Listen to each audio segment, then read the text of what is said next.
Episode number 170, 64Spades.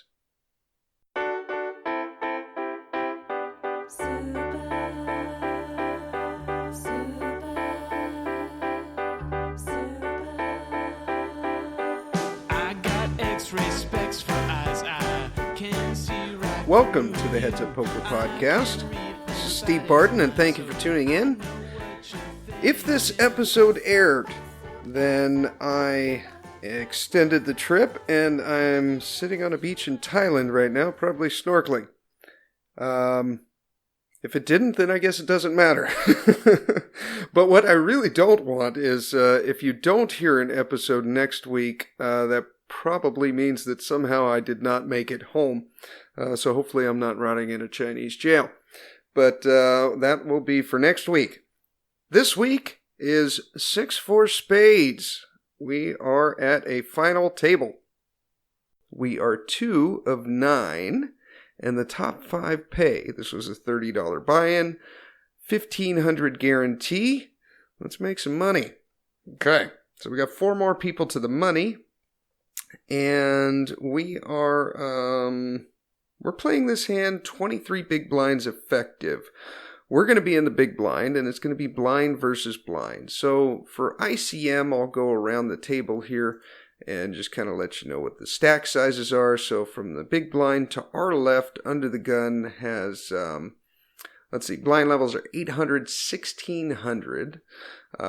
Stack to the left of us has 50K. To his left has 10K. So he's got about, a little more than 5 big blinds.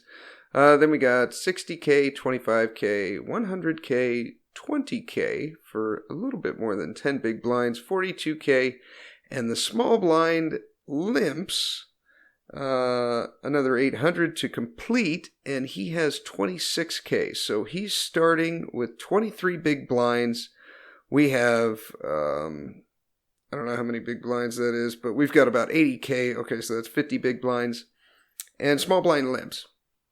Now, interesting thing about when he limps, it took a little while for it to fold around the table, and as soon as the button folded, he completed instantly. So that'll tell us a couple of things online. That'll tell us that he's not a professional player, although I've yet to run into one on 64Spades, so, but that tells us that he's definitely a recreational player, because you just never ever use the pre-action buttons. It gives away too much information. Okay, you're never going to click call any or call 800 or, you're not going to use the pre-action buttons there if you have aces, kings, queens, jacks, or anything like that. You're not going to push anything, and you're just going to wait for the action to get to you so you can decide whether you want to raise or, whether how much you want to raise. So those pre-action buttons tell us a lot. So he instantly calls there. Now, we're in the big blind with ace of hearts, 10 of clubs. 23 big blinds effective, 4 away from the money. I don't mind at all getting this all in, especially when he auto limps. When he auto limps like that, he's just never nutted, and ace 10 is going to be ahead here every time. And we want to build a pot. We want to get money in here. Okay, so he limps 1600. The total pot at that point, total pot is 3840 before the limp, so plus another 800, 46 something. Okay, we want to raise here. Sizing, we're going to be in position for the rest of the hand because we're in the big blind. Generally speaking, as a general rule, when you're going to be in position and heads up in a spot like this, I like to make it like 2.5x, something like that. If we were in the small blind and we're folded to us and we're going to raise the big blind, I'm going to make it something like 3.5x there. But 2.5x, blind levels 800, 1600, we make it 4,222. So keeping with my random sizing. And Villain quickly calls. So he calls within about 1.5 seconds or 2 seconds. I recorded this tournament on Camtasia, and so I was able to watch it in real time. And it, yeah. So he calls extremely quickly. This goes right in line with what we already believe about his auto call on the flop, that his hand is probably still the same. It's probably like a small suited connector, a low pair that maybe... The notes I have on this guy, I've got a yellow tab around him, which if you remember from a few weeks ago, just means that I have a note. And the only note that I have in there is calling station. So I just put CS, that means calling station to me. It's a quick way to write it and abbreviate it, but that's the only note that we have on this player. It's rare that I have only one little tiny note like that, but that's what we got to go on. Something I saw made me know that he's a calling station, and so I put CS. All right, so want to raise value hand against a calling station. We do that. He pretty quickly calls within a second and a half or 2 seconds because he's a calling station and he just wants to call. We go to the flop with 9,884, so we'll just call it 10K. With 10K in the pot, and we have the Ace of Hearts, 10 of Clubs. The flop is Ace of Diamonds, Jack of Diamonds, 8 of Hearts. Okay, we do not have a diamond, so we don't have a backdoor flush draw. Flop is Ace of Diamonds, Jack of Diamonds, 8 of Hearts. Okay, so we have Ace 10 offsuit. We do not have a diamond, so we got top pair, good kicker on Ace, Jack, 8 board with 2 diamonds. Small blind. He bets pretty quickly. And into a pot of 10K, he bets the min. He does the minimum bet, 1,600. He bets 1 big blind. Now, I'm sure you've seen players do this. What could this mean? I've heard players, I think Carlos even said, I just treat this as a check. And I think that's a pretty good way of looking at it. To me, it says a little bit more... I think he's got some type of hand that has some type of value here, maybe like a jack, 8-9, something like, I don't know, king jack with a king of diamonds or something. Like he's got some type of value. It's basically like this little piddly blocker bet. So with top pair, decent kicker on this board, heads up especially. Top pair is like a set at a full ring table. We want to raise. Okay, we're not going to let him get away with a little piddly bet here and then go runner for some random straight. He bet 1,600 into 10K. We need to get some value out of this. He could have an ace, but he did not raise pre-flop. Most players will. So I think we're kind of targeting here like a jack. We're targeting an 8. We're targeting diamonds. And like 9-10 or queen 10 for a gut shot, something like that. We raised to 4,666. In hindsight, this may not have been enough. If we're looking to get stack sizes in by the river, I mean, it will work, but I don't know. I could see myself going a skosh bigger here. I mean, maybe like 5-2-2-2, something like that. Nothing crazy, just a 10 or 15% bump to this. But we raise it up, and he called about the same speed that he called our raise on the flop. It took about a second and a half or 2 seconds. This guy is acting quickly. So it's important to pay attention to things like this, like I talked about before. Timing is exceptionally important, and bet sizing. And here he's giving away some bet sizing tells. All right, so we go to the turn. There is 19,216. We'll call it 19K in the middle. And the turn is the 4 of diamonds. So again, we've got ace 10 in the big blind.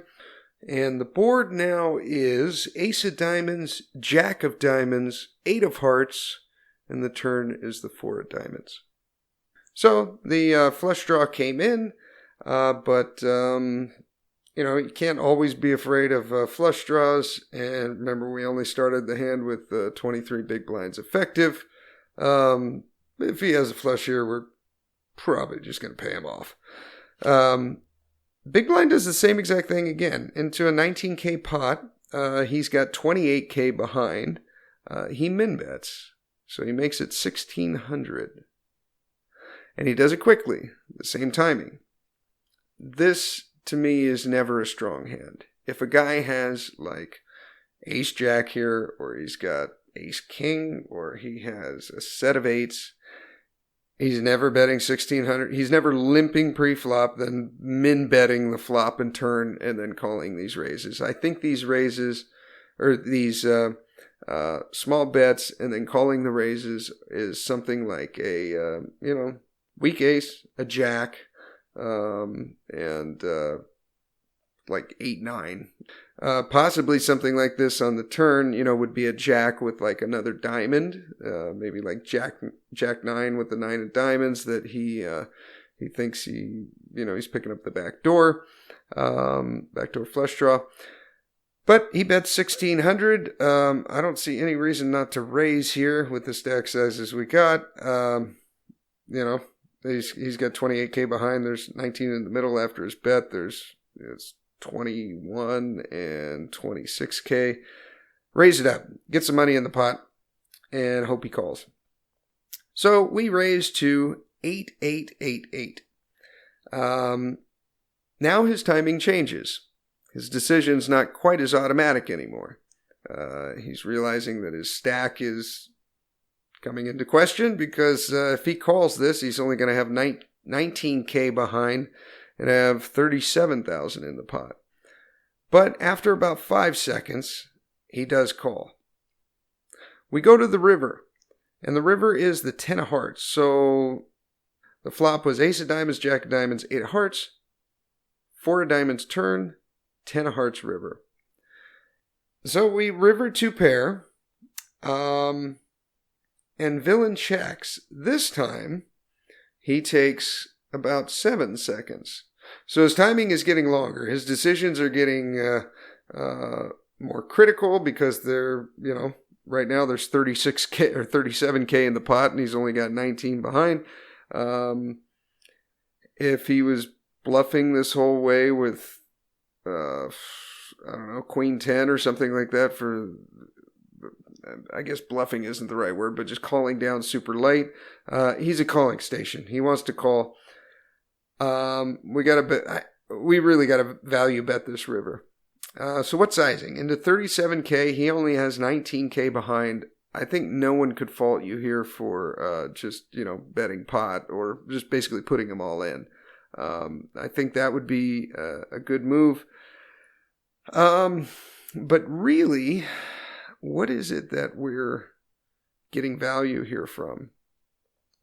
It could be a weak ace if he decided to call that. I think most players are going to raise there. Maybe a calling station wouldn't, blind versus blind. They might just limp an ace there. But I think the vast majority of what we're targeting here is a jack or a 10. Something like 9-10 would make sense because he'd be open-ended the whole way, and then he spikes a 10 on the river. Maybe we can get value from a 10. And all the jack hands, queen jack, even like, remember he limped and then called a raise. He is a calling station, but I don't think he's doing that with like horrible jacks, like, jack 3 or something. He's probably doing jack 9, jack 10, maybe he rivered 2 pair. I think we need to put in a value bet here, but we have to make sure that it's not so much that he's going to be out of the tournament. Looking around the stack sizes at the table, there's one guy with about 10K and, 9,300. Villain here has 19K behind. So I think if we make it something like 7,000 to 8,000 here, we can still get a crying call from a jack or a 10. If we go a little bit on the bigger side, then I'm afraid he just might fold those. I wasn't thinking quite enough about sizing here on the river, I ended up going 13,333, which I think is bad. I think I need to either put him all in or, like I said, do that little sneaky little tiny value bet and try to just get a little bit more value. I mean, if he shoves at that point, it's a very easy call. I don't know how often we'd be good there, but there's no way we could fold. But yeah, I think smaller sizing would do it. We ended up betting almost his stack, and then he tank folded. So I don't know what he had, but I'm pretty sure it was a jack, and probably could have squeaked out, like 4 big blinds on the river just to get paid. So if you want to join me at 64Spades.com, you can do so, and you can get your rake back just like I do, and just like everyone else that's signed up for this program from this podcast has gotten. Go to 64Spades.com, sign up, and when you deposit, use the code HUPOKER in all caps, and you will start getting rake back, whether you're playing cash or tournaments. If you would like to get coaching, I am available for that. You can hit me up at headsuppoker.poker, or you can email me at headsuppokerpodcast@gmail.com. Thank you for tuning in, and here is your weekly motivational speech. The disproportional reason so many people in here will not win, let's just get right to the chase. The disproportionate reason that most people in this room will not win is actually not the hard work, which is what I'm going to talk about probably for the next 45 minutes. It's your lack of patience. I think there's literally 300 million different ways to win in the US. There is no blueprint. There is no exact way. It only comes down to being able to factor in the 40 or 50 indexes, input points, context points around your life, and then navigating through that. And so what I really want is for people to understand, don't do it like me, don't do it like you, don't do it like Zucks, don't do it like Trap, don't do it like Cuban. And the lack of patience is what hurts so many people. If you decide in any particular area that you're concerned about to make a conscious, deliberate, determined effort to read one book a month in that area, in 5 years, you'll be among the top 5% experts in the world. I read a minimum of 2 books a week. The average American reads only 1 book a year. If you decide that area that you love, that you are going to master that particular area, in this era of accelerated change, overwhelming complexity, and tremendous competition, as you begin to develop and expand your skills and your talents and your vision of yourself, you will always be in control of your destiny.